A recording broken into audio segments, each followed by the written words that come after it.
Lumos. Hello everybody, welcome back to the Marvelous Marauders. In today's video, we will be going over 25 fun facts about Harry Potter and the Philosopher's/Sorcerer's Stone. Wait, did I say 25? I thought the title said 26. Oh wait, it does. Thanks for checking. But here's the deal. I'll be giving you 26 facts, but one of them will be fake.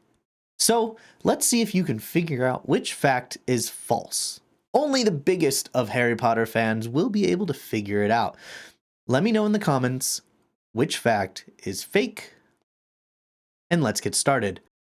Speaking of started, did you know that Daniel Radcliffe was originally supposed to have green eyes, just like Harry in the books, but when the filmmakers tried to give him the green contacts, he had an allergic reaction, which means they had to stick with his original blue eyes.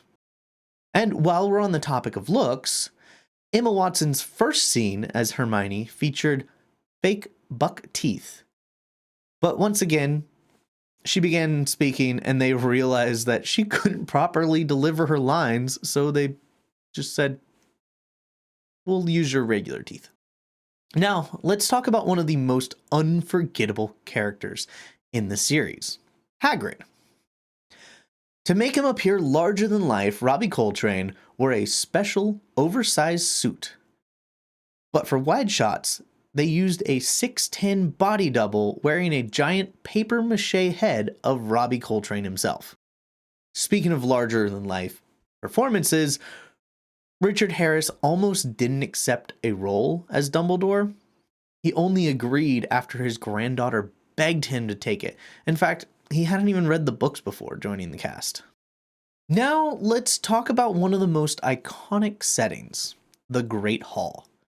In the books, its ceiling is enchanted to mirror the sky, but for the film, the production team used real candles suspended on wires. Mostly, because they wanted to make sure that wax didn't drip on the actors. Then they used CGI to later remove the wires to make them look like they're floating. Of course, the grand feast scenes wouldn't have been the same without the food. But did you know that the crew used real food for the feasts? Unfortunately, it rotted quickly under the hot studio lights, so in later films, they had to use prop food instead. Let's switch gears for a moment. Have you ever wondered where the name Mirror of Erised comes from? Well, it's actually just desire backwards. A perfect fit for a mirror that shows your deepest longing. Another interesting detail you might have missed is the inscription on the Mirror of Erised. It reads, Erised stra auruha oit ube Kafru oit on wast, which, when reversed, says, I show not your face, but your heart's desire. Now, while owls might seem like the perfect magical companion, they're actually notoriously hard to train. The snowy owl who played Hedwig required months of training, and even then, working with her proved to be a challenge. On the topic of iconic visuals, Daniel Radcliffe's lightning bolt scar wasn't just a one-time thing. Over the course of the film, the scar had to be applied 5,800 times, including on his stunt doubles. So let's talk about something you've probably noticed in the series. The number 7. It's everywhere. Vault 713 at Gringotts holds the Sorcerer's Stone. There are 7 books, 7 Horcruxes, 7 players on a Quidditch team, and the list goes on. But let's get back to Hagrid. Did you know his first name, Rubeus, comes from the Latin word for red? It symbolizes warmth and passion. Where his surname, Hagrid, actually refers to someone who drinks heavily. Fitting for a character who spends so much time at the Leaky Cauldron. Speaking of a lot of time, Did you know Nicholas Flamel, the creator of the Sorcerer's Stone, was based on a real historical figure? He was a 14th century French scribe who was rumored to have discovered the secret of immortality. And if you look closely, Snape's very first words to Harry are a subtle clue to his tragic backstory.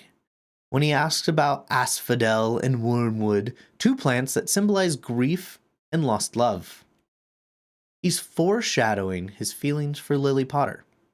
There's other things that he says in there that do roughly translate to how he feels, but you get the gist. Switching to a darker note, Voldemort's name actually comes from the French phrase vol de mort, which translates to flight of death, a fitting name for a Dark Lord who was obsessed with escaping death. And here's an interesting tidbit. The book's title was originally Harry Potter and the Philosopher's Stone, as we all know, but US publishers changed it because Sorcerer's Stone seemed like it might appeal to American readers a little bit more, because philosophers are boring and Americans hate learning. The way we fully learn about how horrible the Dursleys are in the first book is when Dudley throws a tantrum because he has one less present than last year. And from that point on, we understand the Dursleys are the worst of them all. When Emma Watson auditioned for Hermione, she wasn't able to get to the audition, so she had to do a video call for her first audition. And if you're a fan of mythology, you might recognize the three-headed dog guarding the Sorcerer's Stone, Fluffy, is actually based on Cerberus, the guardian of the underworld in Greek mythology, who could also be lulled to sleep with music. Now, let's go back to Harry's scar, the one that was drawn on in the movies like 5,000 times. It actually bears a striking resemblance to the wand movement for Avada Kedavra. You know, the curse that gave Harry the lightning bolt scar in the first place. Does that mean it shoots in that specific pattern? Let's dive a little deeper into Hogwarts traditions. The Sorting Hat's song in the book hints at an important part of the school's history, including the rivalry between Gryffindor and Slytherin that comes up a little bit more in the next book. Also, you know Harry Potter's birthday, July 31st? It's also the author's birthday. It's a small but personal connection between the author and her own protagonist.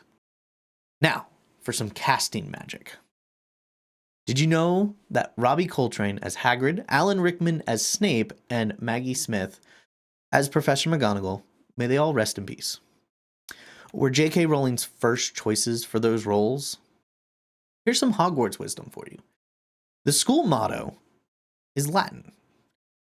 Draco Dominus Nunquam Titilandis, which roughly translates to never tickle a sleeping dragon. Sound advice, don't you think? Another fun fact, go back to auditions. Rupert Grint's audition was something he really wanted to do. He really wanted to play Ron. And in fact, he wanted to play Ron so badly that he made a rap video about why he'd be the perfect part for the role of Ron Weasley and sent it to the producers. And it worked. Because of course we know it worked. He's Ron Weasley. And finally, let's wrap up with a fact about the final scene of the movie. The final fact about the final scene, which coincidentally was actually the first scene ever filmed. And tying this back to the first couple fun facts, these were the only scenes in the movie where we see Harry with green eyes and Hermione with buck teeth. So the scene where Harry says goodbye to Hagrid at the train station is a fitting way to kick off a magical journey. All right, Which of these fun facts surprised you the most? Did you figure out which fact was fake? Let me know in the comments, and if you want to know more interesting things about Harry Potter, make sure to like and subscribe, and we will see you in the next video. Nox.